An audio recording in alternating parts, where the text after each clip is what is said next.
Groups, a place to belong, a place to grow.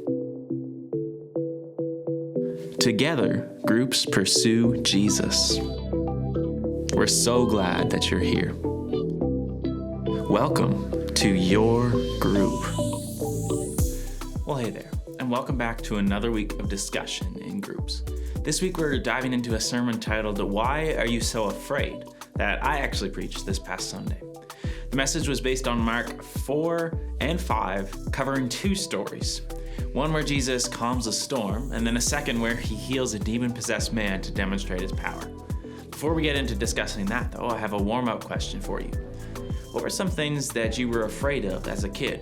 One that comes to my mind is a snowmobile. I was terrified of the thing. I would not get on it. My little sister would jump on and ride with my dad, but I would not go near it. So what were you afraid of as a kid?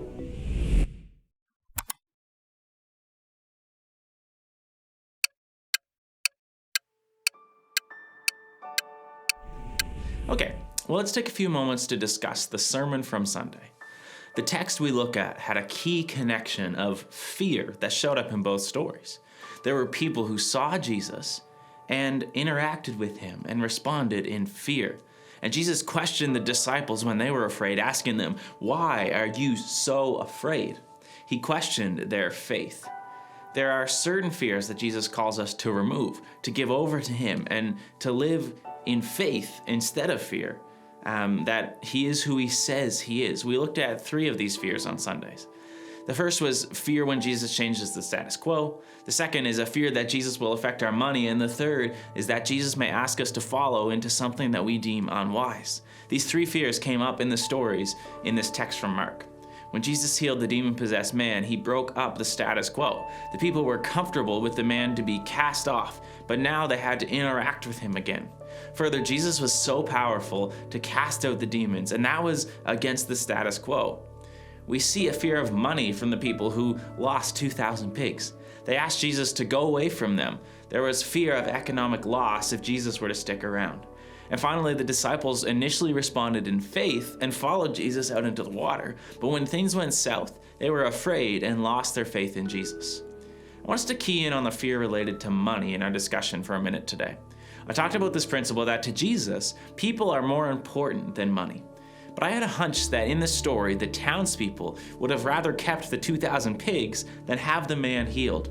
And I think that things like this come up all the time in our society. I think of clothing and goods that are made in faraway countries for cheap, or business decisions that are based on money and profits that neglect people. It's a prevalent thing, and sometimes fear motivates these decisions. Maybe you would like to be generous with your money, but you are afraid you will not have what you need eventually if you do that. I want us to discuss this principle for a few minutes. Where have you seen money take priority over people instead of people over money? Discuss that with your group now.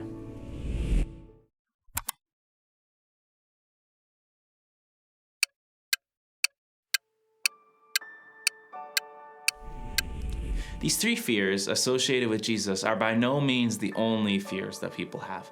Jesus is a tantalizing figure and he changes things. We do not love change and so often can respond in fear.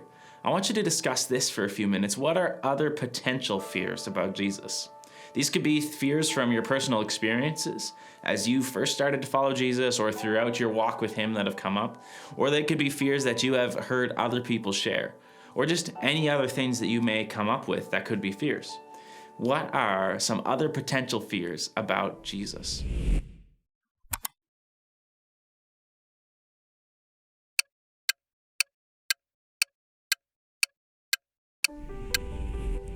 Well, that's all I have for you today. Take whatever time you have left in your group to discuss the sermon, any questions you may have about it, things that came up during your personal time with Jesus this week, or other things on your heart.